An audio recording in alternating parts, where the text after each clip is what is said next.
Preciso te contar que Admar Lopes, atual executivo de futebol do Bordeaux, é mais um alvo do Vasco e da 777 na busca por um substituto para Alexandre Matos. Se você não conhece o Admar, confesso que eu também não havia ouvido falar sobre ele, cara que foi braço direito do Luiz Campos no Mônaco e no Lille, também já havia trabalhado no Futebol Clube do Porto. E fala também sobre o Santos, com negociações avançadas por um atacante que pertence ao Vasco. As últimas do mercado, bastidores, finanças e muito mais. Fala aí pessoal, sou Jorge Nicola, bem-vindos a mais um vídeo do canal, sempre bom ter vocês por aqui, sem perder tempo, só pedir para deixarem like, para se inscreverem no canal e ativarem todas as notificações, combinado? Por falar no Santos, quero te contar que Rossi, atacante do Vasco, está muito perto de virar reforço do Peixe. Santos andou negociando em algumas frentes, na busca por um lateral esquerdo, e um dos alvos é Matheus Bidu. Na busca por um meio campista, Patrick, que pertence ao Galo, é uma das opções, além de um atacante de lado de campo, Rossi, jogador do Vasco, era a alternativa.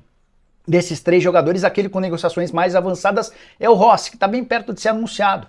Rossi já comunicou aos dirigentes do Vasco sua intenção de deixar o Cruz Maltino, ele vinha perdendo espaço desde a temporada passada com o Ramon Dias. O Goiás também procurou o Rossi, que preferiu jogar no Santos, ainda que Santos e Goiás vão disputar a Série B. A tendência é que ele rescinda seu contrato no Vasco e se acerte com o Santos. Em relação a Patrick e Matheus Bidu, o Patrick está completamente descartado, ele não cabe no bolso do Santos. Salário de R$800 mil por mês no Atlético, o teto salarial no Santos hoje gira na casa dos 350 mil. Além disso, o Atlético Mineiro ainda quer uma compensação para liberar o jogador. Sobre Matheus Bidu, que não vinha sendo utilizado no Corinthians, a coisa parece ter mudado depois do amistoso da última quarta-feira, mas o Corinthians já deixou bem claro para qualquer clube que só aceita negociar jogador por empréstimo, com pagamento por empréstimo e assumindo 100% dos salários, então não dá para dizer que o Matheus Bidu está perto de virar atleta do Peixe. Minha diretoria, mais episódios da Guerra Fria no Vasco, talvez chamar de crise seja um pouco, confuso, porque como o próprio presidente do clube explicou ontem, as coisas não podem ser claras, não podem ser abertas, não podem ser colocadas, e por não poder, e contratualmente não pode, eu acho que está na hora do torcedor do Vasco entender o que o Pedrinho quis dizer ontem. E eu não falei com o Pedrinho, mas a minha interpretação do que o Pedrinho quis dizer ontem foi o seguinte: Vascaíno, o Vasco não é mais nosso.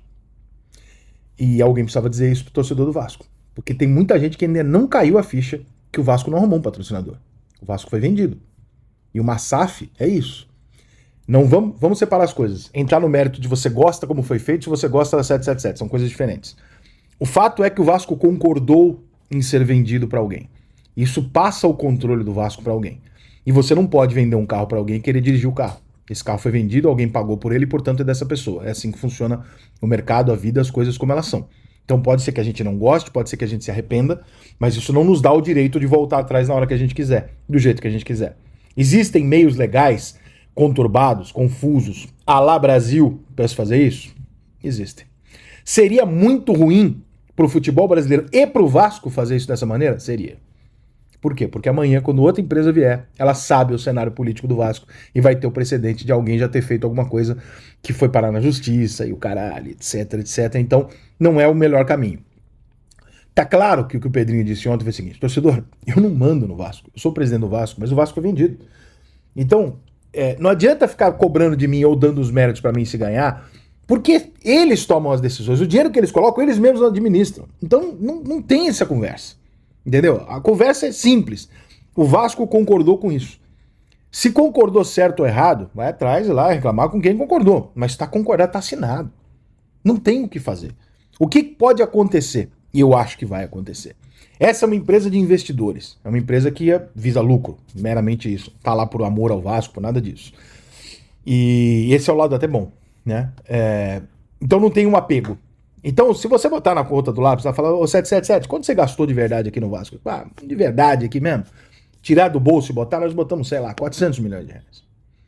Então tá. Então se amanhã aparecer uma empresa, ou um outro cara rico, e falar assim, ó, eu vou te dar 500 conto, você vende pra mim o seu 70% e você sai. É possível que a 777, olha, ganhei uns 100 milhões em 2 anos. Valeu, vambora. Não tá dando certo, não tá bom pra mim, pressão, tá, vambora. E fica bom pra todo mundo. Esse é o lado bom da SAF. Você pode repassar para outra pessoa responsável pelo dinheiro a administração do clube e a venda do clube. O Vasco é da 777. Essa conversa bonita e tal, o Vasco é do seu torcedor, seu maior patrimônio, tudo isso é verdade. Mas isso não tem efeito prático numa negociação. Na negociação, o Vasco é da 777. E é isso que aconteceu. E é isso que aconteceu com o Texto no Botafogo, é isso que aconteceu com o Cruzeiro, e é o que vai acontecer com todos os times brasileiros a médio prazo. Todos eles. Simplesmente porque tudo que foi privatizado no Brasil melhorou, né? Ou quase tudo. Então, quando você tem um país corrupto por natureza, um país esquemeiro como o Brasil, toda vez que você dá a responsabilidade nas mãos de alguém, e ele responde por isso, ele tende a olhar para aquilo 10 mil vezes melhor do que olha um Estado, ou um quadro associativo, ou um conselho deliberativo. Então, é muito melhor, sim, você ter dono do que você ter uma série de gestores que vão ficar trocando a cada 4 anos a diretriz desse clube a médio e longo prazo. Talvez daqui 20 anos a gente saiba qual que é o real resultado. Mas eu tenho quase certeza que a maioria das SAFs vão sair muito melhor do que as gestões amadoras de torcedores de terno e gravata. Tende a ser assim. Você diminui a corrupção, você encontra responsáveis pelas coisas, etc. Você pode revender, você pode encontrar uma nova forma de fazer o gerenciamento, de vender percentual por mais investimentos. Você pode fazer uma série de coisas que você não pode fazer sendo um clube associativo, etc, etc. Então, eu não sou contra a SAF. E eu nem acho que a 777 seja um bando de maluco que esteja aqui jogando dinheiro para cima. Acho que talvez eles estejam jogando com palavras, com contratos e com ações uma maneira de investir muito menos do que eles falaram que iam investir e amanhã vender pelo valor. Eu acho esse o mais provável. Que é você falar, ó, comprei por 1,4 bilhões. Na verdade, tu tirou do bolso e botou 500, 600 ali. O resto rodou dinheiro, girou dinheiro. E na hora de vender, você vende por 1 milhão. Pô, botei a mão em 400 milhões, isso é um puta do negócio. Então, se aparecer esse comprador, o Vasco vai continuar e vai ser vendido e vai ter um outro comprador que talvez tenha a boa percepção de olhar e falar, porra, eu tenho um Pedrinho aqui. O futebol tem que estar na mão do Pedrinho. E não na mão de outro profissional. Se eu tenho um Pedrinho, que é um dos caras que mais conhece futebol nesse país, de caráter, um homem sério, um cara correto na vida, etc. Por que é que eu vou dar esta merda na mão de outro dirigente que não o Pedrinho? Só que a 777 perdeu o Pedrinho pro Vasco, quando ele resolveu ser candidato a presidente do Vasco. Aí você pode questionar a decisão individual do Pedrinho. Se valia mais a pena ele ter o controle do Vasco sendo um funcionário da 777 ou ser vascaíno pra caralho, tá lá no Vasco, mas não ter controle de absolutamente nada. Ontem a coletiva dele deixou claro o seguinte, eu não posso fazer nada, eu não tenho o controle do Vasco da Gama.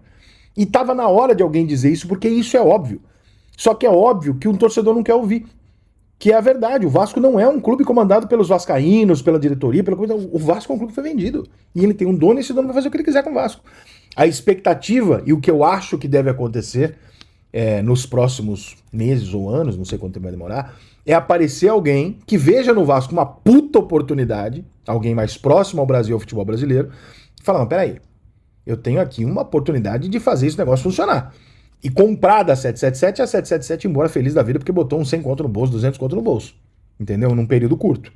Saiu bom para eles que são investidores, né? O Vasco troca de dono, mas voltar atrás pro quadro associativo, não vai voltar. Muito difícil voltar. O Vasco não conseguia pagar as contas. Imagina. Como é que o Vasco vai recomprar de alguém? É muito difícil de acontecer. Então, alguém tem que aparecer para fazer isso. Existe esse alguém? Existe. Existe. O Vasco não é idiota. Pedrinho não é idiota e a 777 também não é idiota. Ela sabe o que está acontecendo, ela sabe que existe um movimento e pessoas atrás de buscar esse cara, de buscar esse investidor, e ela sabe que ela vai receber em algum momento uma proposta de alguém, porque ela não está aqui fazendo hora, ela está aqui para ganhar dinheiro. Ela está aqui para ganhar dinheiro exatamente dessa maneira. Então, ela sabe que ela tem a possibilidade de conseguir vender o Vasco a médio prazo, pelo menos, para outro gestor. Mas ontem o Pedrinho deixou uma coisa muito interessante pro torcedor do Vasco, que há muito tempo eu tô esperando o dia que alguém vai falar essa realidade pro torcedor, mesmo que machuque. Não é mais seu. Não sou mais eu que tomo decisão, não são vocês que vão decidir com pressão pra cá ou pra lá. Agora tem um dono, ele mora lá em outro país, ele não tá nem aí pro protesto que a torcida vai fazer na porta do estádio. Ele quer o lucro disso aqui. Então isso aqui vira uma empresa, vira uma planilha. E a partir do momento que ela vira uma planilha, ela tende a funcionar com mais lógica, mas ela exclui consideravelmente o fator passional que fica em torno de um clube de futebol. E aí o torcedor vai ter que se adaptar a isso. Evitasse quando aconteceu, discordasse quando estava para ser assinado, mas agora, depois que você vende um carro, você não pode entrar no carro que era seu e simplesmente falar, quero dirigir, vou sair dirigindo, porque você não pode fazer isso. Então, o que o Pedrinho disse ontem foi isso. Eu não posso. Esse carro não é mais meu. Então tá aí, né, rapaziada? Ficamos com um giro de notícias aí do Vasco da Gama. Rica Perrone trouxe informações aí pra gente aí do que aconteceu e a visão dele relacionada ao que o Pedrinho é hoje no Vasco. O Pedrinho não tem mais autonomia porque é aquele negócio que ele falou, e é fato, cara, não é um patrocinador, é o dono do Vasco que tá mandando no Vasco. Então o Pedrinho, como tem menos porcentagem, tem que acatar. Vai fazer o quê? Vai ficar debatendo, brigando com o pessoal? Não. Os caras estão investindo, estão botando dinheiro, pronto, acabou. Enfim, essa é a questão. A respeito do Rossi, está de saída aí para o Santos ou o Goiás, um dos dois times que estão interessados no atleta. Parece que pelo Goiás ele iria pelo fato do Zé Ricardo, mas como o Zé Ricardo saiu, bem provável que ele vai para o Santos, tá? Bem provável que ele vai fechar com o Santos. Mas quem o Vasco vai trazer aí para substituí-lo à altura? Vamos ver quem o Vasco pode colocar. Tem que movimentar o mercado, tem que ir atrás. A janela fechou, agora só dá para contratar jogadores que estão aí disputando o futebol nacional, ou algum jogador que está sem clube. Mas aí quem seria esse que o Vasco poderia contratar? Acho que não tem. Então, enfim, o vídeo de hoje foi esse aqui. Se você ficou no vídeo até aqui, não esquece de dar aquela moral e se inscreva no canal para deixar a sua opinião aí. É muito simples. Basta você usar esse espaço de comentário aí e comentar o que você quiser, porque é super importante que você tenha participação neste canal, comentando aí a sua opinião. Valeu? Se puder deixar like no vídeo, se você ficou até agora aí, dá aquele like para fortalecer. E se não for inscrito, se inscreve no canal e ative o sininho de notificação para não perder nada. Valeu? Tô ficando por aqui, um grande abraço, tchau, tchau, fui!